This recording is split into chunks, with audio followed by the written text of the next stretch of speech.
네, 이번 순서는 정치 사회적인 이슈를 분석해보는 뉴스앤 이슈입니다. 매주 수요일 함께하는 두 분이시죠. 최진봉 교수, 장성철 소장 나오셨습니다. 어서 오십시오. 안녕하세요. 안녕하세요. 네, 오늘부터 이제 코로나19 방역 체계가 생활 방역, 생활 속 거리두기로 바뀌었는데요. 분위기는 더 일찍 혹시 바뀌었나 좀 모르겠습니다. 일단 정부에서는 연휴를 때까지는 경계를 좀 강화하자 해서 연휴 끝나면서부터 이제 바꿨는데 개인적인 생활 분위기 뭐 바뀐 거 있습니까? 어떻습니까? 저는 뭐 개인적으로는 크게 바뀐 게 없는데 네. 제가 이게 뭐 주말에 이렇게 돌아다녀 보고 사람들 이렇게 하는 걸 보니 많은 부분 좀 바뀐 것 같아요. 그러니까 일차적으로는 마스크를 끼지 않는 분도 많이 보이고요. 또 이렇게 가게나 이런 데 가보면 사람들이 훨씬 많아졌어요. 예전보다. 그게 이제 바뀐 부분이라는 생각이 들고 조금 이제 걱정이랄까요? 제가 우려되는 부분은 식당이나 커피숍 같은 데 가면 이렇게 가까이 앉아서 얘기하고 대화하는 부분들이 이렇게 늘상 보여져서 처음에 우리가 고강도 사회적 거리두기 할 때는요. 테이블도 어느 정도 떨어져서 앉았잖아요. 근데 요즘 그냥 옆에 바로바로 앉는 모습이 있어서 조금 걱정은 되는 부분이 있는 것 같아요. 그래서 생활 속 생활 방역이 들어가면서 조금 더 우리가 긴장감이 좀 느슨해지지 않았나 하는 우려가 생기는 부분이 좀 있어서 그런 부분은 좀 우리가 주의를 해야 되겠다 이런 생각이 들었습니다. 네.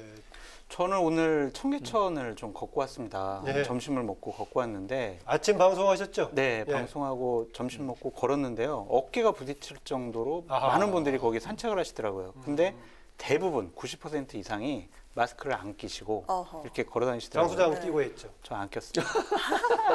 근데 대부분의 많은 전문가분들이 이렇게 길거리 다닐 때는 안 껴도 된다고 하더라고요. 그만 밀폐된 들었습니다. 공간만. 그런데 이제 사람들이 많이 모였으니까 다시 꺼내서 썼을 거 아니에요. 네, 근데 그냥 이렇게 계속 걸어가니까요. 그래서 안 꼈는데 그런 걸 보고 상당히 많이 풀렸구나라는 생각이 들었고 진작 이렇게 차가 많이 막혔어요. 주말 같은 경우에는 어디 외곽 나가려면 그건 차가 맞습니다. 많이 막혔습니다. 그리고 제가 뭐 평일에는 그렇지만 주말에 가족들과 외식하러 나가면 사람들이 많더라고요. 그래서 한 3주 전부터 좀 이렇게 풀리지 않았나라는 생각이 듭니다. 제 생각에는. 근데 네. 어쨌든 지금 정부가 어렵게 이러한 결단을 내렸는데 전문가분들은 좀 조심하라고 그러더라고요. 계속. 예, 그렇죠. 예. 예, 그렇기 때문에 이렇게 마스크 끼시고 손 세정제 계속 바르시고 그다음에 두 팔 벌리는 공간 정도 네. 띄어서 이렇게 생활하시면은 코로나 위기 극복에 상당히 도움이 될 것 같다라는 생각을 계속 해봤습니다. 네, 두 분 다 좀 걱정이 된다라고 말씀을 하셨는데요. 감염경로를 확인하지 못한 환자가 최근 2주 동안 8명이 네. 발생을 했습니다. 그래서 네. 방역 당국이 좀 우려를 표한 상황인데 이 정부의 생활 속 거리두기 전환 결정이 시기적으로 좀 적절했다고 보십니까? 어쩔 수가 없을 것 같아요. 그러니까 저도 지금 마스크 끼려니까 너무 힘들더라고요. 네. 막 벗고 싶고 너무 답답하고. 그래서 이걸 무한정 연장할 수가 없잖아요. 근데 최근 다행스럽게도 국내 확진자가 10명이거나 2명 정도로 상당히 좀 많이 줄었기 때문에 네. 정부가 어렵게 결단을 했습니다. 그리고 이제 다음 주부터는 고3 학생부터 학교에 이제 나가게 되는데 그때 정말 아무 일이 없어야 될 것 같아요. 왜냐면은 지금 정부에서는 학생들 덥더라도 에어컨 켜지 마라. 공기정화기 틀지 마라. 지금 이러고 있잖아요. 네. 창문 다 닫아놓고 더워서 공부를 어떻게 하겠습니까?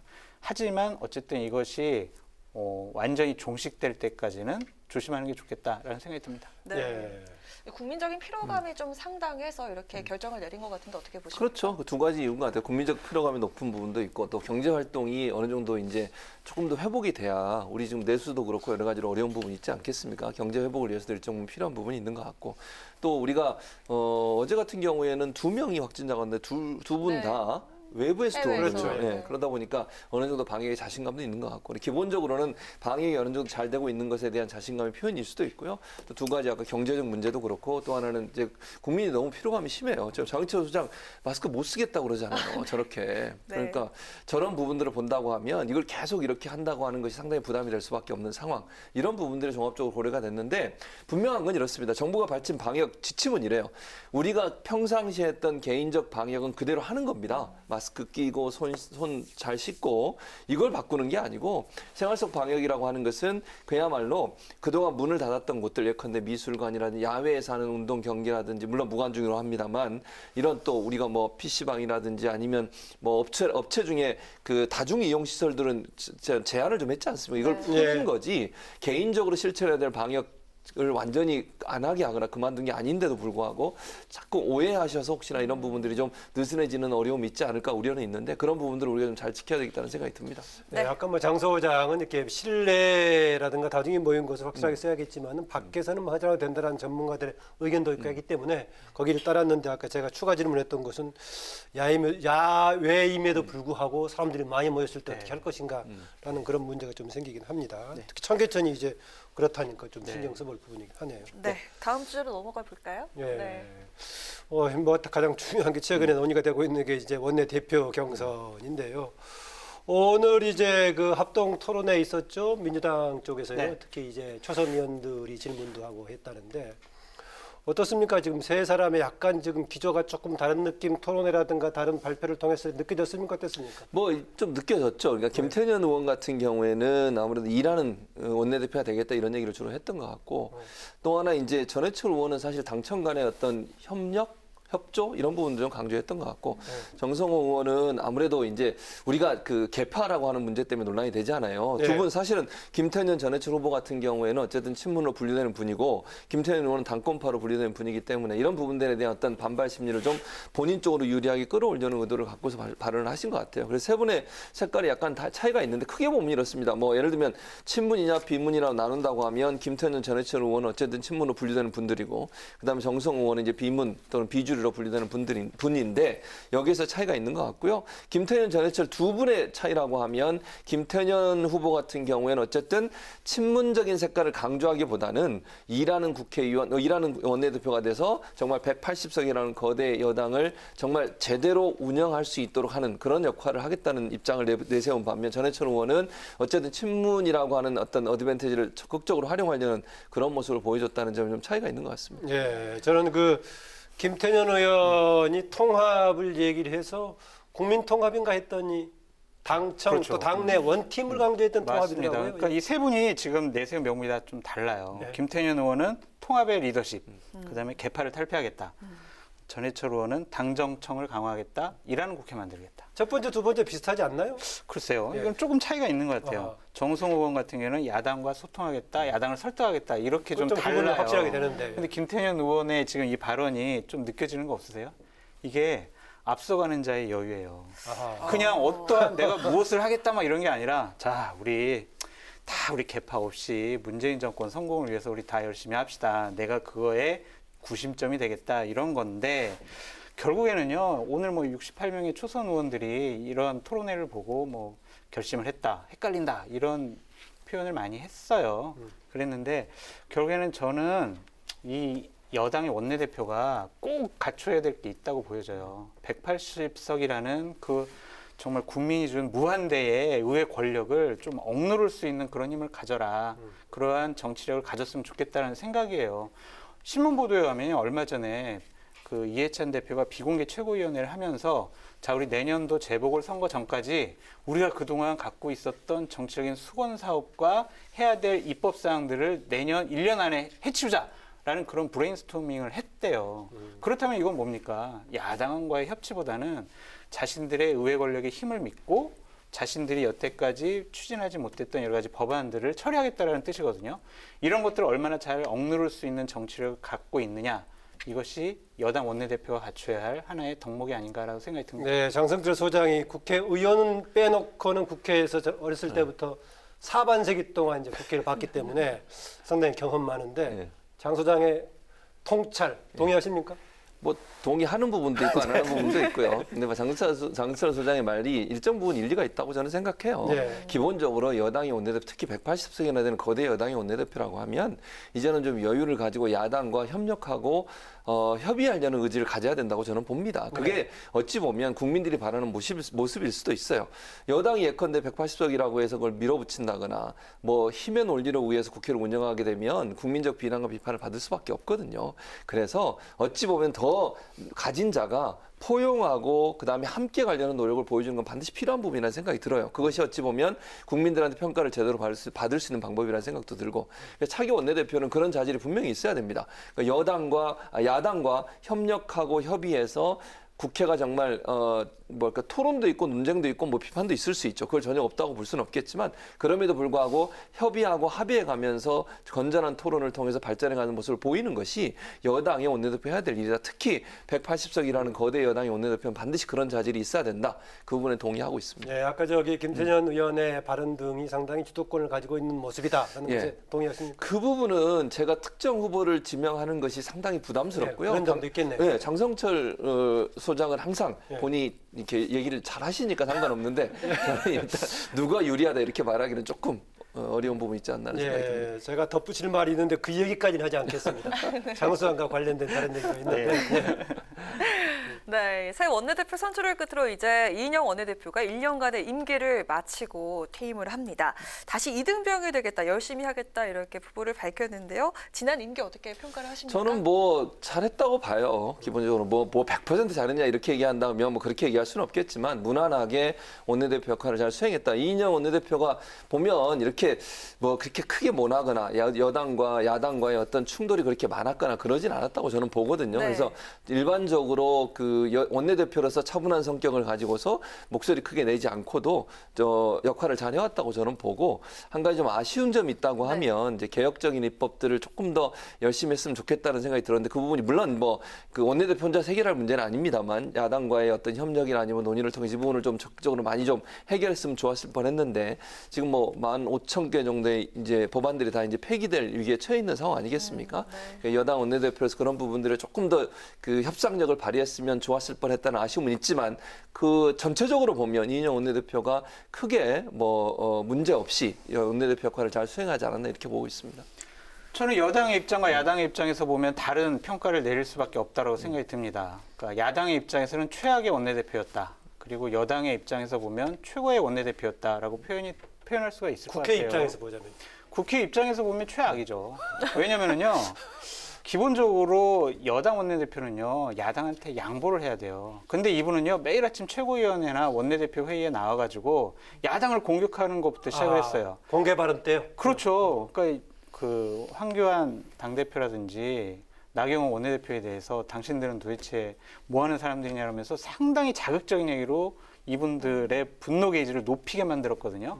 그거는요, 기본적으로 당신들하고 협치나 대화 안 할 거야라는 그러한 하나의 자락을 깔아놓은 것 같아요. 그렇기 때문에 야당으로서는 최악의 원내대표다. 혹시 패스트트랙이라든가 이후에 필리버스터 그런 국면 때 마침 원내대표를 했기 때문에 했던 그런 측면도 있지 않을까요? 근데 그런 것들을 조금 청와대나 당내 의원들이나 최고위원 뭐 이해찬 대표를 좀 설득을 해가면서 그래도 선거법만큼은 야당과 제1야당과 좀 협의해서 처리하는 게 어떻겠느냐라고 계속 좀 본인이 정치력을 발휘했으면 좋았을 텐데 지금 엉망진창 선거법이 지금 그때 4+1로서 밀어붙여서 됐잖아요. 그러니까 그렇기 때문에 이런 것을 보면은 제1야당을 배제한 그런 모습을 보면 최악의 여당 원내대표였었고 여당의 입장에서 보면 가장 이쁜 원내대표죠.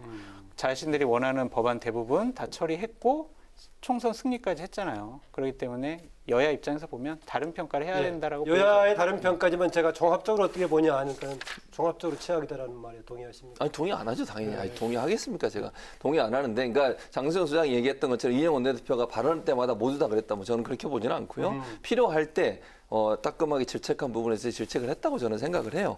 그런 부분은 또 여든 야든 최고위원회 하게 되면 원내대표나 대표가 발언하면서 상대 당에 대해서 부정적인 얘기를 하는 건 기본적으로 거의 대부분 이렇게 반복돼 왔던 것이고요. 그래서 뭐 늘 제가 볼 때 이인영 원내대표가 야당을 완전히 무시했다고 보지는 않습니다. 그러니까 사안에 따라서 뭐 의견을 개진하고 표현을 했지만 또 그리고 많은 부분 또 기다리고 협상하겠다고 논의도 하고 또 뭐 그렇게 협상 테이블로 나오라고 요청 단적도 많이 있기 때문에 물론 이제 야당에서 볼 때는 그렇게 보일 수 있겠지만 이인영 원내대표가 뭐 무작정 뭐 막무가내로 그렇게 비판만 했다고 보지는 않고요. 그런 부분에 있어서는 뭐 비판도 필요하고 또 협상도 필요하고 함께 가는 것도 필요하니까 그런 부분들을 적절히 했다고 봅니다. 여당의 입장에서 보면요, 야당은요 항상 발목 잡는 사람들이에요. 그럼에도 불구하고 물론 이명박 박근혜 정권 때 많은 부적절하고 안 좋은 일들을 했었지만 그때의 여당의 원내대표들은요 항상 야당을 존중해 줬습니다. 그때 워딩 찾아보세요. 야당 원내대표는 야당 지도부를 직접 공격을 하지 않았어요. 다른 최고위원이나 당대표가 그런 역할을 했지 원내대표는요 그분들이 그렇게 비판을 하면 뒤에 가서 아이 그런 게 아니에요. 우리 자 법안 같이 힘을 합쳐서 처리합시다 라고 달래는 정치력을 발휘했었거든요. 근데 이인영 원내대표는 이해찬 대표보다 훨씬 더 날새게 야당을 공격했다. 예. 그 부분이 좀 되게 네. 아쉬워 보여요. 네, 통합당 지금 원내 사령탑 관련 얘기를 좀 해보겠습니다. 마지막 지금 이제 두 사람의 후보가 남았죠. 주호영, 권영세 당선인까지 두 사람이 남았는데 막판까지 남았던 이거 이명수 의원도 지금 철회를 했습니다. 과거에 보면은 여러 사람이 나왔다가 철회를 했을 때인데 합종 연행을 하면서 철회가 됐는데 이번에 막판에 나왔던 김태흠, 이명수 의원은 정책위 의장 러닝메이트 결정이 안 됐다 이렇게 해서 처리를 했는데 예. 이게 지금 원래 무리한 출마 의지 때문에 그렇게 된 걸까요? 아니면 이번에 특별하게 지금 통합당 사정이 있는 걸까요? 제가 볼 때는 두 분 다 당선 가능성이 좀 낮다고 판단했지 않았을까 하는 생각이 들어요, 개인적으로. 그래서 정책 의장을 못 구했다는 것은 하나의 뭐 이유가 될 수는 있겠죠. 그거 말고 뭐라고 이유를 대겠습니까? 그럼 뭐 제가 좀 당선 가능성이 낮으니까 그만두겠습니다 이렇게 얘기할 수는 없는 거 아니겠습니까? 그런 차원에서 본다고 하면 물론 정책위 의장 러닝메이트를 구하지 못한 것도 하나의 이유가 될 수 있겠지만 만약에 본인들이 당선 가능성, 그러니까 원내대표로 당선될 가능성이 높다고 하면 저는 충분히 그건 가능할 거라고 봐요. 예. 그런데 그런 부분을 이유로 댔지만 어쨌든 두 분 입장에서는 지금 판세 자체가 본인들한테 불리하게 돌아가고 있는 것을 어느 정도 인지한 게 아닌가 하는 생각이 들고요. 그래서 철회를 한 걸로 보여지기 때문에 뭐 그렇게까지 뭐 무리한 출마였냐 이렇게까지 제가 말씀드리기 좀 그렇다 하더라도 기본적으로 본인들은 생각은 있었지만 실제 판이 벌어지면서 본인들이 당선될 가능성이 낮은 것에 대한 판단, 이런 판단이 스스로 출마를 철회하게 된 이유가 되지 않았나 이렇게 보여집니다. 네, 그렇습니다. 이분들은 성공했어요. 반은. 왜냐면은 이제 반은 성공했다. 원내대표급으로 이미 이제 규정이 됐잖아요. 그러니까 정치인들이 상당히 이제 뭐 예를 들면 상임위원장급, 원내대표급, 최고위원급, 당대표급 이런 식으로 자기네 몸짓을 올려가는데 이분들은 이번에 정책위 의장을 구하지 못했지만 예. 원내대표라는 그러한 후보라는 것에 오르내렸기 때문에 몸집을 상당히 키우는 데는 도움이 됐다라고 보여집니다. 예. 네, 끝으로 짧게 여쭙겠습니다. 민주당과 시민당이요 오늘 양정숙 당선인을 검찰에 고발을 했는데 의견 좀 여쭙도록 하겠습니다. 먼저 장 소장님. 이거는 민주당이 무책임한 모습이에요. 진짜 4월 7일 날 이 사실을 알았잖아요. 그럼 그때 제명했으면 이런 사단이 안 벌어집니다. 근데 지금 와가지고 이런 일을 벌인다? 이것은요, 상당히 정말 민주당이 머리를 잘 쓴 거긴 한데 양정숙은 나쁜 사람이고 우리는 민주당은 그 나쁜 사람을 제명하려는 좋은 사람들이야 라는 그런 프레임을 갖춰진 것 같아요. 그렇기 때문에 이 부분만큼은 물론 고발했지만 이 명의도용과 세금탈을 위해 문제 있었던 후보를 공천한 것 자체가 잘못된 것이다라고 말씀드립니다. 뭐 이거 답변하시고 싶지만은 예. 다른 질문 좀 드릴게요. 알겠습니다. 네. 그러시죠. 김정은 신병 장설 관련해서 사망설까지 얘기했던 뭐 두 후보 네. 당선인들에 대해서 이제 해당 정보이라든가 국방위 쪽에 배제해야 된다 이런 주장이 나오는 것에 대해서 통합당에서 여권까지 취했습니다. 오히려 지금 GP 관련 공격에 대해서 이런 방구도 없으면서 그런 얘기하느냐 이거 어떻게 보십니까? GP에 관련해서는 우리 정부가 이미 입장을 보냈어요. 입장을 밝혀라고 어떻게 된 거냐고 입장 보낸 거고요. 이 두 분에 대해서는 저는 정말 깊이 반성하셔야 돼요. 국회 들어오시기 전에 당선인 신분으로서 깊이 반성하시고 다시는 이런 일이 발생하지 않도록 해야 됩니다. 국회의원 당선인이 됐다고 하면 그분들이 말하는 말의 무게감이라고 하는 것이 엄청나게 무거워지는 거 아니겠습니까?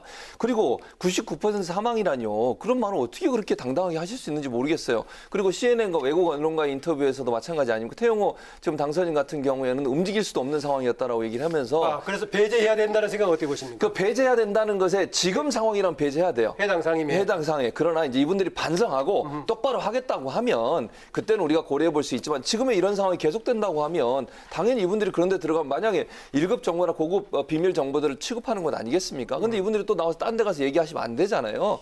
전제는 지금 같은 태도를 계속 보이신다면 이분들은 가만 안 되고 이분들이 정말 반성하시고 다시는 이런 일이 벌어지지 않겠다고 결심하시고 사과하시고 그렇다고 하면 뭐 상임위 가는 문제까지 제가 막는 것은 뭐 너무하다고 보지만 이런 반성이 없이는 이분들의 이런 태도는 사실 국민들로부터 비판을 받기에 충분한 상황이라고 생각을 합니다. 장 소장 짧게 듣겠습니다. 아니 2015년 3월에 서른 의원은요 천안함 폭침은 북한의 소행이 아니다라고 얘기를 했습니다. 그리고 작년 하노이 정상회담 때요 청와대 관계자들은 북한은 북핵을 포기할 것이다라는 것과 미국이 제시하는 체제 보장을 받아들일 것이다라고 잘못된 전망을 했어요. 나라를 상당히 혼란스럽게 했죠. 그리고 문재인 대통령 2월 13일 날 경제인 간담회하면서 코로나 곧 종식될 거다라고 하면서 그때부터 코로나가 확산이 확 됐습니다. 나라를 혼란스럽게 하고 잘못된 얘기를 한 분들은 이런 분들이에요. 이런 분들이 반성하고 사과했습니까? 이런 분들을 그러면 청와대에서 일할 자격이 없다라고 얘기를 할 수는 없잖아요. 국민의 선택과 판단에 의해서 당선된 분들이 잘못된 정보를 가지고 말 한번 실수했다라고 해서 상임위 배제까지 얘기하는 것 자체는 선을 넘은 것이다. 자, 대통령이나 아까 하노이 회담 얘기하는 건 협상에 대한 예상인 거예요. 그거는. 그러니까 앞으로 어떻게 협상이 진행될지를 전망할 수는 있지만 확실히 어떤 사실이 있는 것을 얘기하는 게 아니라는 얘기예요. 무슨 말이냐면 전망이라고 하는 것은 앞으로 일어날 일에 대한 전망인 거고 이거는 사실에 대한 얘기인 거예요. 사실. 전망이 아니라 김정은 위원장이 아프다. 김정은 위원장이 사망했다. 이거는 전망이 아니에요. 있는 사실을 얘기하는데 잘못된 얘기를 한 거잖아요. 이거하고 앞으로 일어날 일에 대해서 예측하고 얘기하는 건 전혀 다른 관점에서 접근해야 된다는 얘기입니다. 반박해요? 뭐 10초에 해보세요. 10초 안에. 전망과 분석과 말이 다 같은 용어로 봐야죠. 이거는 책임 있는 분들이잖아요. 청와대에 있는 분들은. 다시 그것을- 말씀드릴게요. 네. 팩트가 있는 것과 전망이라고 하는 건 아직 예상돼서 결과가 안 나온 내용이에요. 김정은이 99% 사망했다는 얘기는 팩트를 얘기하는 거예요. 잘못된 정보를 갖고 잘못된 판단을 했다라고 해서 상임위까지 배척 사유가 네. 된다는 것 자체가 그 얘기는 좀 아까 문제가 제가 있다는 얘기했잖아요. 거예요. 상임위 배척 문제는 이분이 반성하시면 다시 들어올 수 있다고 얘기를 했고 네. 아까 그 예를 든 것과 이 사건은 전혀 다른 차원의 문제라는 얘기를 하는 관련 거예요. 이야기 2부는 다음 주 네. 뉴스앤 이슈에서 다음 주 꼭 계속 시간 좀 주세요. 네. 관련 얘기 추가하겠습니다. 두 분 수고하셨습니다. 네. 수고했습니다. 네, 지금까지 뉴스앤 이슈 최진봉 성공회대 교수 장성철 정책센터 소장과 함께했습니다.